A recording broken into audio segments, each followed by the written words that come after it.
Salut toi. Aujourd'hui, j'ai envie de te parler d'un trésor que je porte en moi, celui de mon identité culturelle. Je suis née ici, et ça, tu le sais déjà, en Allemagne, où je vis depuis toujours. Mes parents sont d'origine d'un autre pays, plus précisément le Cameroun, avec une autre culture et d'autres traditions.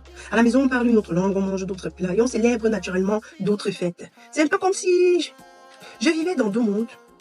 Et ce qui est très important, c'est que mes parents m'ont toujours transmis l'amour de leurs racines. Ils m'ont appris à parler la langue, le Yemba, que je parle, que je comprends. Ils m'ont appris à cuisiner leurs plats, à chanter des chansons. Ils m'ont raconté plein d'histoires de leur pays, de leurs ancêtres, de leurs traditions. Au début, je dois admettre que je ne comprenais pas toujours pourquoi c'était si important pour eux que je garde la culture, j'apprenne, je m'intéresse à leur culture, c'est-à-dire à la culture du pays de leur origine.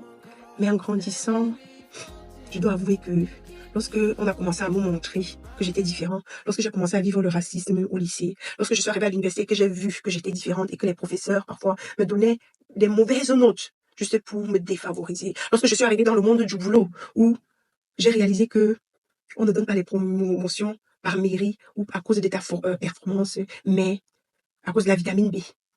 Lorsqu'on a commencé j'ai commencé à vivre la discrimination en route partout où je passais, dans différents domaines, alors j'ai commencé à réaliser que cette culture était une partie de moi, que cette culture était importante. Alors j'ai eu envie de partager aussi cette culture avec mes enfants. Parce que ça, c'est la culture, c'est-à-dire c'est l'héritage le plus valeureux, le plus important que je peux donner à mes enfants aujourd'hui.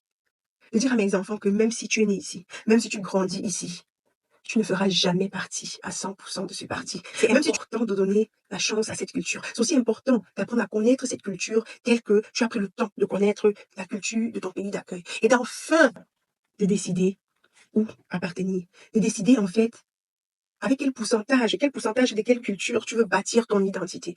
C'est à toi de décider le dosage de chaque culture. Mais c'est important de connaître les deux. Une chose est sûre, tu ne seras probablement jamais accepté à 100% dans les deux cultures. Alors, je me suis posé la question de savoir comment faire pour garder vivante cette flamme de mes ancêtres. Comment faire pour transmettre à mon tour cette richesse à mes enfants. Est-ce que c'est possible de vivre ici et en restant tout de même fidèle à mes racines? J'ai commencé à réfléchir. Et depuis, ces questions me traversent l'esprit. Et vous, les amis, vous en pensez quoi? Comment faites-vous pour garder le lien avec votre culture d'origine? Avez-vous des astuces à partager pour transmettre votre langue et vos traditions à vos enfants? Quels sont les aspects de votre culture que vous aimeriez préserver, que vous aimeriez garder?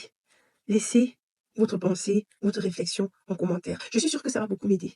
Ça va aider aussi tous ceux-là qui se trouvent dans la même situation que moi. Tous les jeunes adultes qui vivent une expérience d'immigrés dans un pays d'accueil. Merci de nous soutenir. Merci de laisser vos commentaires.